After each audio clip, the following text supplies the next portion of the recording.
For years, there's been a trend to capitalize on health foods supposedly based on biblical recipes.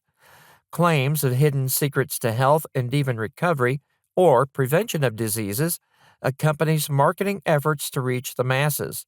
Products touting these claims run the gamut from outright scams to some fairly substantial products that I believe will fall short of the hype but have some value. One of these in particular always gives me a chuckle when I see it in the stores.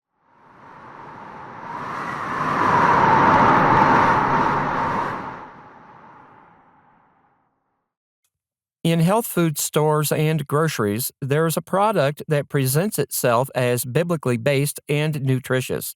The product is even named after the passage the recipe is based on. That product is Ezekiel 4:9 bread. Now, I want to say at the outset that I've bought and used Ezekiel 4:9 bread, and if you're looking for a healthy alternative to other breads, you won't go wrong. It's a good product, and one that will enhance your pantry and diet. But I always have a temptation to bring a sticker to the store and place it on the case. It's usually refrigerated where I shop, that provides the actual recipe from the book of Ezekiel and all of the ingredients.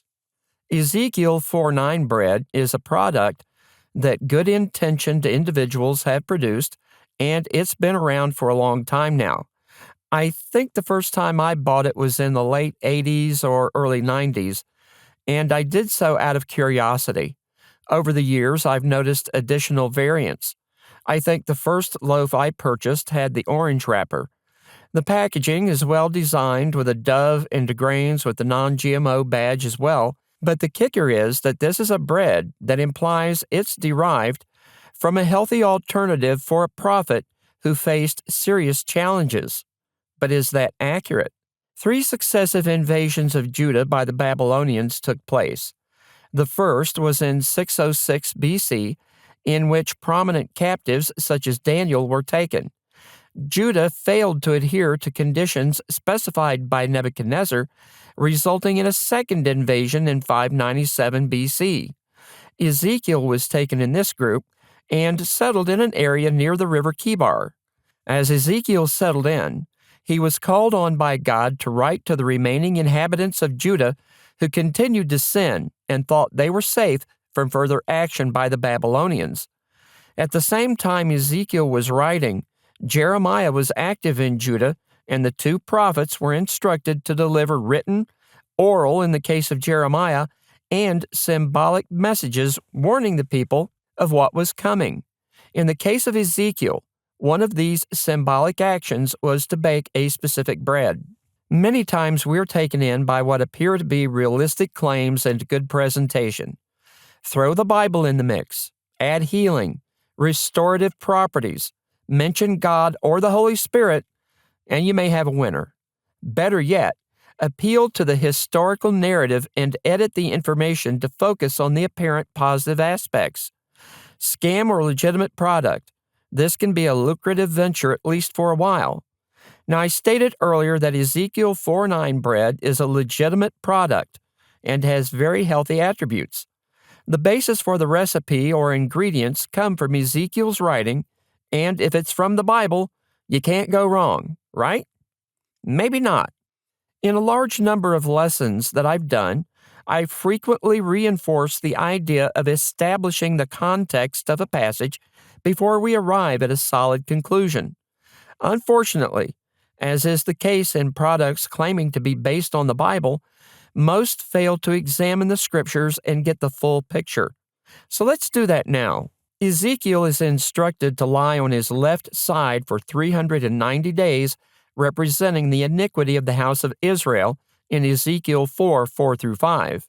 Then he's to lie on his right side for 40 days, representing the iniquity of the house of Judah in Ezekiel 4:6. Interestingly, God also tells the prophet that the Lord will place his hand on him so he doesn't roll over to the wrong side for each period in Ezekiel 4:8. So we have the scene set. Ezekiel, as one part of a physical symbol of judgment against Israel and Judah, will be sleeping in a specific position for the specified number of days. To complete the picture, Ezekiel was to construct a model of Jerusalem, build siege works and battering rams against it, and make a mount or ramp outside the wall, which was done to scale a besieged city's walls.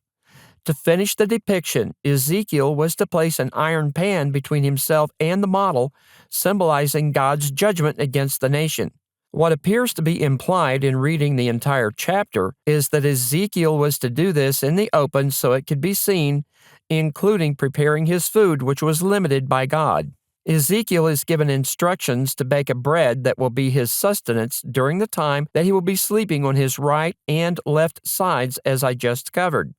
God states, "Take thou also unto thee wheat, and barley, and beans, and lentils, and millet, and fitches, and put them in one vessel, and make thee bread thereof, according to the number of the days that thou shalt lie upon thy side.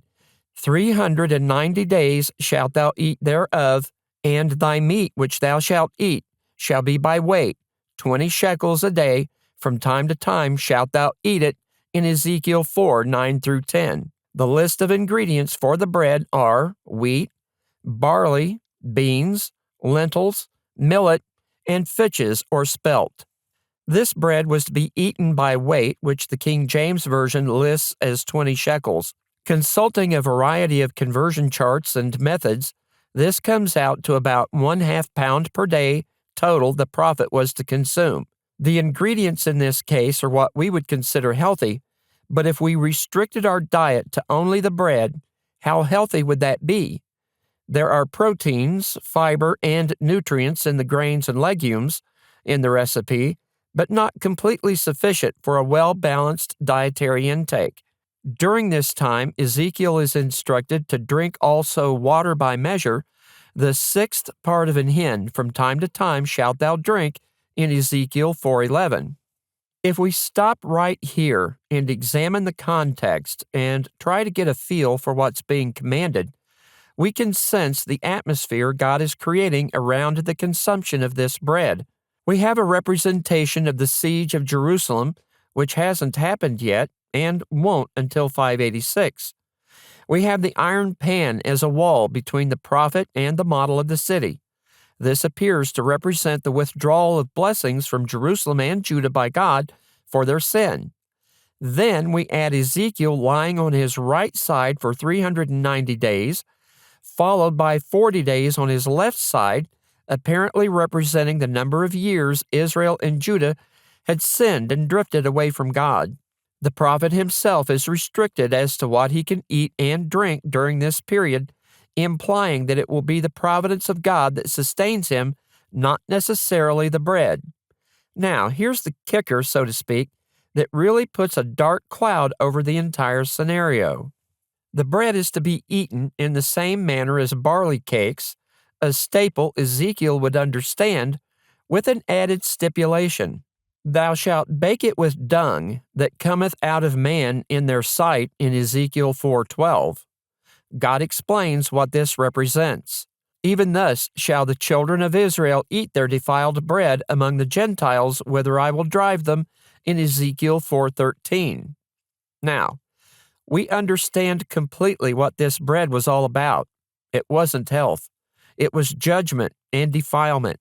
The people had sinned against God, and as promised in the prophecy of Moses in Deuteronomy, they were to be scattered among the heathen nations and cut off from their home. The bread wasn't about health. It was about reminding the Hebrews of their defilement by idolatry and evil practices. The people had become an abomination before God, and Ezekiel would prepare this bread publicly so everyone could see it being done. God's last statement in these instructions underscores these points as I just read. "Even thus shall the children of Israel eat their defiled bread among the Gentiles, whither I will drive them," in Ezekiel 4:13. Ezekiel reacts to this defilement in the instructions and states, "Ah, Lord God, behold, my soul hath not been polluted. For from my youth up even till now have I not eaten of that which dieth of itself, or is torn in pieces, neither came there abominable flesh into my mouth," in Ezekiel 4:14. This raises a question in my mind. The grains and other ingredients listed aren't defiled. So is the human dung an ingredient in the bread, or is it to be used as the fuel over which the bread is baked? I thought for a long time that the human dung was to be burned to bake the bread, and that might still be the case, but what if it was to be added to the mixture? There wouldn't be many of us that wouldn't find that disgusting. Ezekiel obviously did, recognizing the unclean elements of what he had been told to do. Based on Ezekiel's reaction to these instructions, God makes a change. Then he said unto me, Lo, I have given thee cow's dung for man's dung, and thou shalt prepare thy bread therewith, in Ezekiel 4:15. That still doesn't conclusively eliminate the inclusion of the cow dung in the bread, but again, to me, it may be the fuel for the cooking fire over which it was prepared. Either way, defilement is still present, and a shadow is cast over the bread. God goes on to reveal more of what this bread represents as he explains it to Ezekiel. Son of man, behold, I will break the staff of bread in Jerusalem, and they shall eat bread by weight and with care, and they shall drink water by measure and with astonishment, that they may want bread and water and be astonished one with another and consume away for their iniquity in Ezekiel 4:16-17. God promised great blessings on his people if they were faithful to him. Their harvests would be plenteous, their animals productive, they would have children, and live in the land in peace. The latter part of the book of Deuteronomy, however, contains prophetic statements by Moses about what will happen when they forsake the law and God drives them from the land in punishment. The bread Ezekiel was to live on for 430 days wasn't a health recipe, although the ingredients had properties that would support the prophet physically. The preparation of the bread was to send a message of revilement and disgust, representing how God viewed the sin of his own people he had blessed and cared for over the centuries, who had repaid him with evil and faithlessness. Ezekiel 4:9 bread is delicious, and no doubt is a healthy choice for those looking for good alternatives. But it's amazing that the recipe from the book of Ezekiel would be presented as a healthy formula direct from God and left for us to emulate and remain healthy as well. Ezekiel recognized this bread as defiled, spoke out about it, and God changed one element. That element undoubtedly will not appear on the wrapper in the list of ingredients on a loaf of Ezekiel 4:9 bread, so it's not the whole recipe or the whole story. The recipe given to Ezekiel wasn't focused on wellness and wasn't necessarily left for us to copy and achieve good health. It represented defilement, coming scarcity, and the withdrawal of God's blessings because of sin and rebellion against the Lord. That might be the best lesson as we enjoy our Ezekiel 4:9 bread. Faithfulness to God is the most important thing we can think of for our spiritual health, and that's a slice of life we can live with.